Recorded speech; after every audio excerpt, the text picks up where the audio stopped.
இன்றைக்கி நம்ம pepper chicken தான் செய்ய போகிறோம்.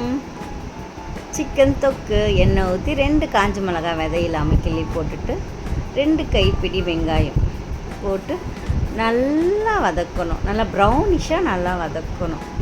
அதுக்கப்புறம் 2 கை இஞ்சி பூண்டு. எனக்கு ஸ்பூன்லாம் செட் ஆகாத அளவு, அதனால் நான் எப்பவுமே கை தான் யூஸ் பண்ணுவேன். 2 ஸ்பூன் இஞ்சி பூண்டு போட்டுக்கோங்க. அதுக்கப்புறம் அந்த பச்சை வடை போனதுக்கப்புறம் தக்காளி போட்டுக்கோங்க. தக்காளி போட்டு தக்காளி நல்லா வதங்கினதுக்கப்புறம் உப்பு கொஞ்சம் போட்டோம். தக்காளி போட்டோடனே உப்பு போட்டுக்கோங்க. தக்காளி நல்லா இந்த எண்ணெய் திரிஞ்சு அப்படியே மேலே வர அளவுக்கு நல்லா வதக்கிக்கிட்டே இருக்கணும். ஆனால் கொஞ்சம் கூட கேப் விடாமல் வதக்கிட்டே இருக்கணும். அதுக்கப்புறம் மிளகாத்தூள், நம்ம வீட்டில் சாதாரணமாக வச்சுருப்போம் இல்லையா, குழம்பு மிளகாத்தூள், இந்த மிளகாய்த்தூள், அப்புறம் கொஞ்சமாக மஞ்சத்தூள் போட்டுக்கோங்க. போட்டுக்கிட்டு அதை நல்லா கிளறி விட்டுக்கிட்டே இருங்க.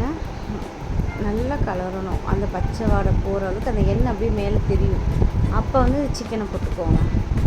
சிக்கனை அதை போட்டு முன்னுக்கும் பின்னுக்குமாக நல்லா பரட்டி விட்டுருக்கேன். அடியில் கொடுத்து கிளறி விட்டிங்கன்னா உங்களுக்கு ஃபுல்லாக மசாலா ஃபுல்லாகவே சிக்கனில் நல்லாவே இறங்கும்.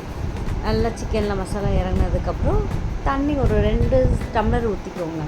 2 டம்ளர் 3 டம்ளர் உங்களுக்கு எந்த அளவுக்கு நல்லா வேகணுமோ அந்த அளவுக்கு நல்லா தண்ணி ஊற்றி நல்லா வேக வச்சு, ஏன்னா சிக்கன் எப்பவுமே நல்லா தான் வேகணும். அதுக்கப்புறம் வெந்ததுக்கப்புறம்